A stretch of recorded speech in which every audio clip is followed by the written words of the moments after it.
Hey everybody, how's it going? So I'm going to do a video about the art regarding In Search of Hannibal, where it's at, how it's going, how I'm making it, mostly reference. That's actually what this video is going to be about, reference. What am I using for reference material? Where am I pulling stuff from? Am I just making it up? Am I pulling it out of my rear? Where am I getting it from? What are my sources for the material? So first off, let's just go to some of the actual pages that you can see here. Oh, by the way, before I really get deep into the video, I want to share with you some recent layouts of the past few months. Here we've got about 50 pages of layouts, which are basically my pencils. It's, one more pass after this over top of them, and that's the pencils. And then the pencils turn into the inks, and then the color, and then the lettering, and all that jazz. But you can see that I sort out the lettering in advance, kind of where things are going to be positioned for the storytelling. And yeah, so here's, around 50 pages or so. I am at around page 165, something in there, and the book is going to be about 210 pages. So I'm getting there. I'm almost finished laying everything out, and then on to the next phase. So here you go. I really dig these. I think they're going really well. The second half of the book is really ramping up. I'm really excited about this stuff. I think it's turning out awesome. So here you go. If you want to follow along with the work that I'm doing, go check out my Instagram page channel thing. Link will be below. I'll put a pop-up thing right here. So yeah, go there if you want to see what I'm working on. That isn't everything. That's just kind of to show, hey, look, it's rolling, things are going, I'm working on this constantly, but I'm not going to put everything up there, obviously. I don't want to spoil. It's really tempting to. It's so tempting to put everything up, but I don't want to spoil the story, So it's striking that fine balance between, hey, look, yeah, this is rolling and it's awesome, and don't ruin it. It's still a story that is going to be told, and you don't want it ruined. So it's a touchy thing, but either way, you can go there and see what I'm doing. You can see my stuff and some other stuff too once in a while as well. But my 100% day job right now is obviously In Search of Hannibal. Now that the script is done, it's full steam ahead on that. And thanks to you guys so much for your patience and all that kind of jazz. I can actually do this thing, get it done, get it out. It's going to be great. It's longer than expected. The script that I got was about 30% longer. So it's a good 200 and some pages, which is a lot longer than I expected.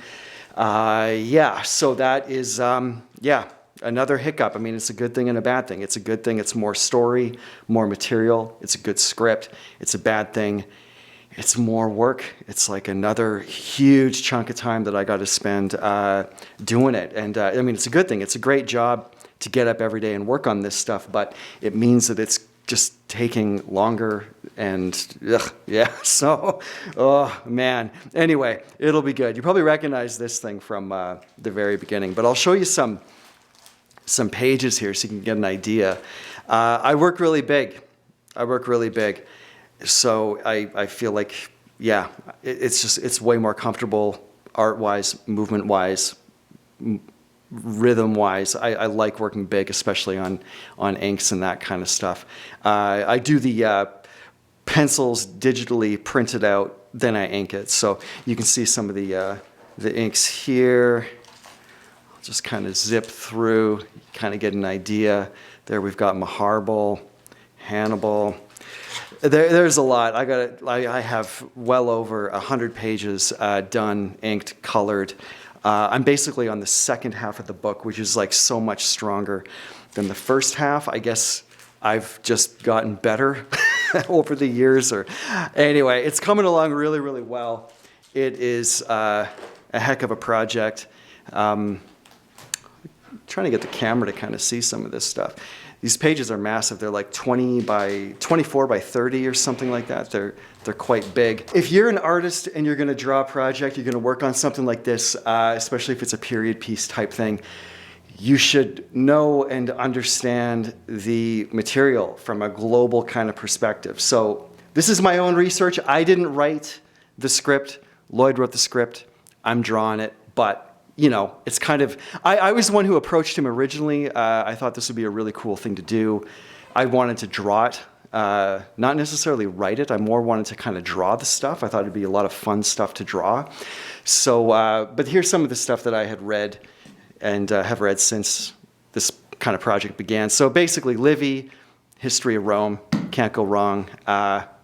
That's a given. So if you're interested in Hannibal, period, if you stumbled upon this video because you saw the word Hannibal and you're curious about the Punic Wars, then bam, Livy, history of Rome. That's an absolute must.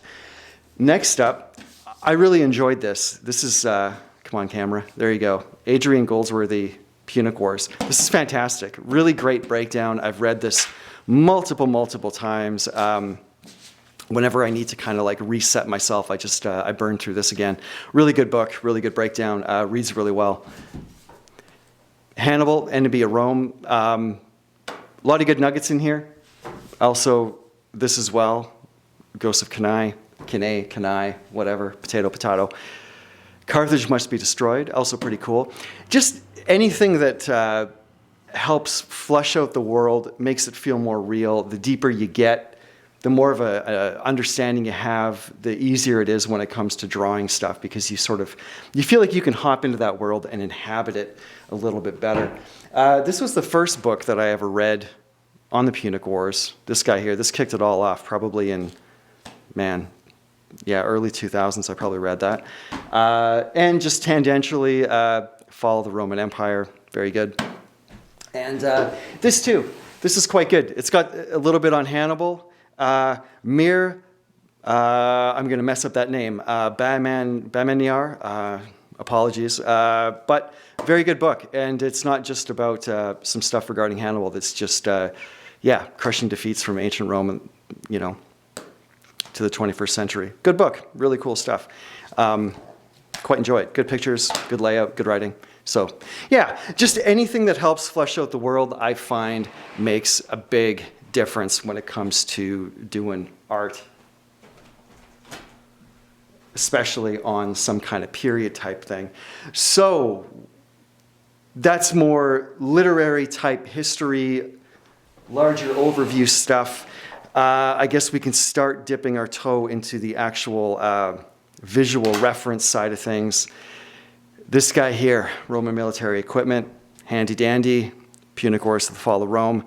A lot of it's more like archaeological type stuff, but you see little nuggets that are useful, javelins and saddles and this kind of stuff. Well, sort of saddles, sandals, these kinds of things. Just like that there with the hobnails. That's really handy. When you got to draw the bottom of a sandal, it's good to know just kind of what that sort of looked like. These little things really help sell the details.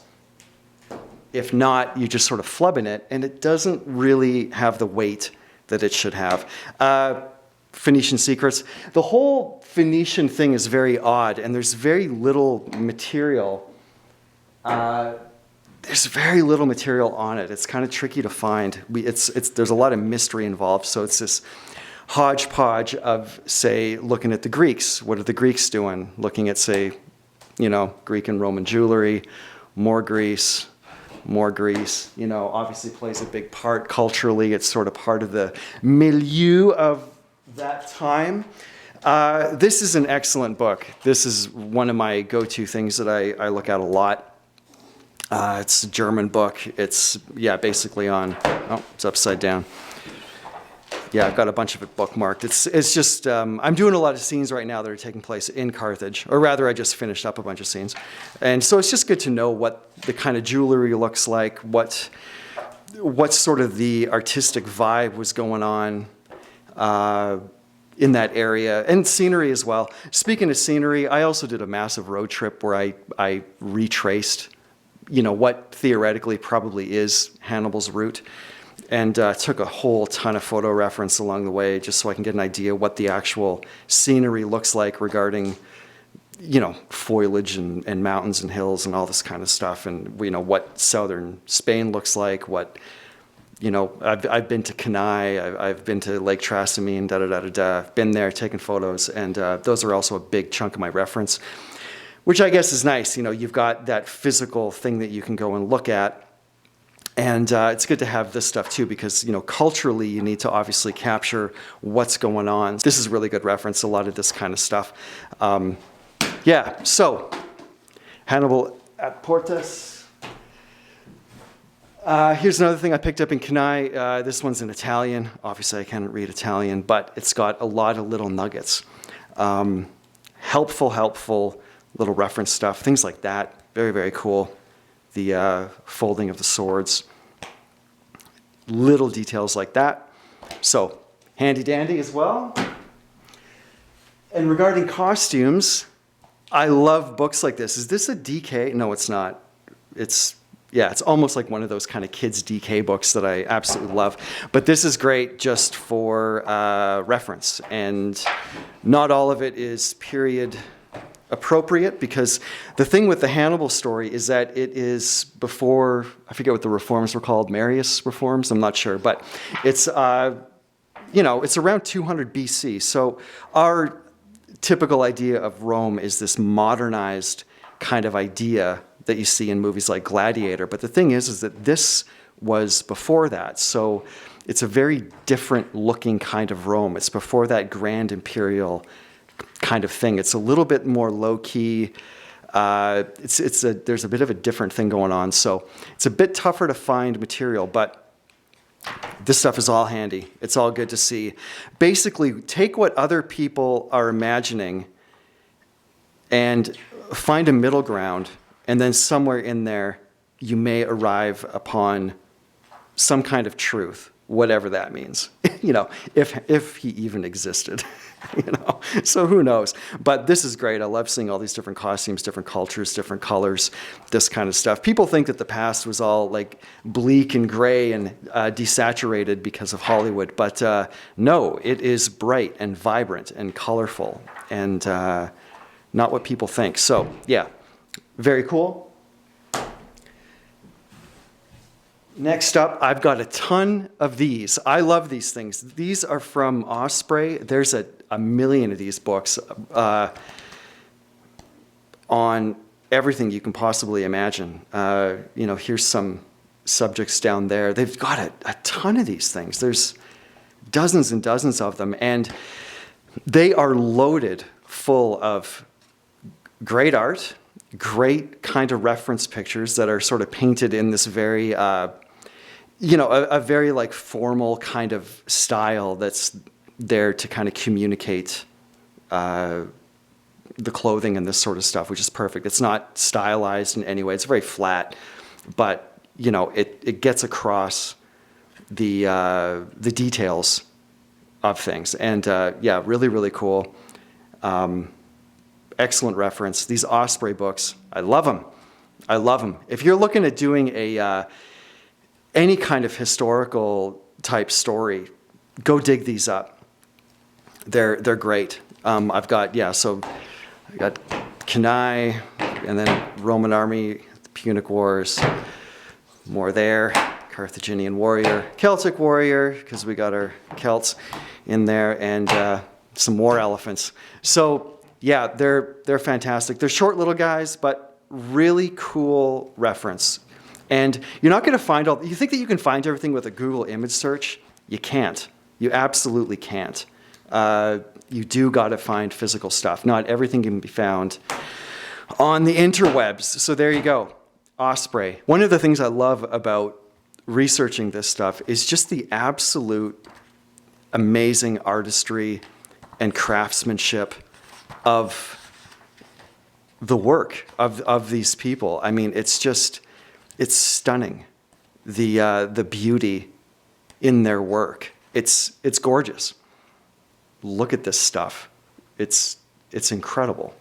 There's the Dying Gaul in Italy. You should check it out if you're ever there. Beautiful sculpture. Look at this stuff. It's just gorgeous. Next up is I want to see how other artists are approaching this period, this subject, this kind of thing, what choices they're making artistically with costumes and this kind of thing. Not to ape the way they're drawing it, but just to see their approach to, say, costuming and architecture and this kind of thing, to see what they've pulled from the world and how they think things might look. So this here's a really great series, Age of Bronze. It's by Eric Shanower here. It's about the Trojan War. It's very, very good. And this is a good reference for me to kind of look at and see how he approached, costuming, boats, architecture, this kind of thing. Because it's slightly, it's Punic Wars adjacent. So it's good to see hairstyles, this kind of thing. And also really great series. Highly recommend this if you're interested in ancient history. Very, very cool. Another one is Die Adler, Rome. I just have the first 3 books here. It's a German comic series. I'm looking at this mostly for just to see their approach to the material. It's not exactly the right age and the right period, but it's good to see what other artists are doing and how they're approaching things and the details they're adding. And there's always something to learn from other people. But and this is also just a really cool series. So I don't know if it's in English or not, but for all of meine deutsche Freunde, buy it. It's good. Milo Manara's Golden Ass. I picked this up the other day. It's really good. It's Milo Manara, and it's also a Greek story. So you've got that world again. So once again, you can kind of see what's, should be careful here. It's Milo Manara. You're going to see all kinds of crazy stuff. And, but yeah, beautiful stuff. Good to see how he's approaching things. And finally, I got this guy just because it had the word Carthage in it. And I thought, well, I'm going to pick it up. It's French. No idea what's going on, but I kind of dig it. I'm a sucker for this kind of cartooning. I love it. And, it's good to see, too, with the way this artist approaches this universe, what they do with the costuming and this kind of stuff. So, kind of cool. I don't know. If you're French, maybe this is the thing.